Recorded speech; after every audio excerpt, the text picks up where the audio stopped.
Ekitambiro kya Messi ekyokubisa abafadha 13 okuva mu mawanga ag'enjawulo ebiragaano batandise na kusima ku kigo kya St. Teresa ebaka mugombole Mende wa Kiso n'oluva ne basimba ennyiriri.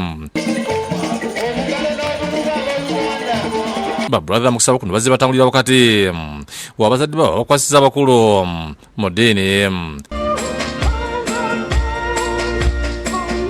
Ekibiina kya Mwoyo Mutuukirivu bayingidde kiri mu myaka egisoba 13 bukyanga kitandikibwawo nga mu Uganda kikulembera Father John Bosco Kamuga era yakulembeddemu misa.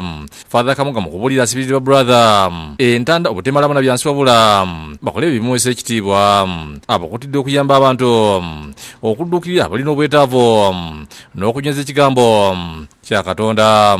Okwongera okujjukira nti Yesu gwe tuweereza ye Yesu omwavu ye Yesu omumulize ate ye Yesu omuweereza. Father Kamuga akubiriza brother obuteekirira n'abannabyabufuzi naddala abanyigiriza abantu n'okukwatagana n'abakulembeze naye nga bakola ensobi oba okunyigiriza abantu oba okubba ebyo batalina kubeera nga batwala twabe batubyogera. Oluvala okubulira basomya amanya ga brother abeewaddeyo okuyingira ekibiina ky'abatukuvu era obwedda guli basoma erinnya lyenga Kisante waali ngulu bazadde bamuleeta ne bamukwasa ba father. Bano babuziddwa beetegese okuyingira ekibiina ne bakkiriza era ne bagalamira nga beevuunise ne babasabira okumala ekiseera.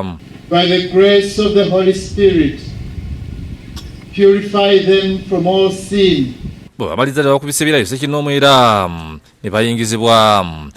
I, Emmanuel Henry Beans, I intend to follow for life the way of discipleship. Brother Vincent Kauya ku lwa banne abakubye ebirayiro byebaza Katonda basoboseza okumalako asi abazadde okunyira okubasabira kuba olugendo lukyali luwanvu. Omukama ng'ayambye mu bbanga nga liiryo ababikubye wano bafune ate obudyankoni. Omukama ng'ayambye mutusabire ate ng'obudyankoni buggwa ate obusasiro ebyo byaluvannyuma ekikulu kwe kubeera omunnaddiini kyekikulu. Ku mukolo guno Father Kamuga nga alina George Muteekanga akulira olukiiko oluzimbi bakulembedde mu kusonda ssente z'okuzimba ennyumba z'abafaatha ku kigo kino. Ekisooka ssebo omutambuzi omukulu ffe ng'abebakka twasalawo nti buli muntu omukulu yenna wano atuwe $5,000 mukikubire mu ngalo.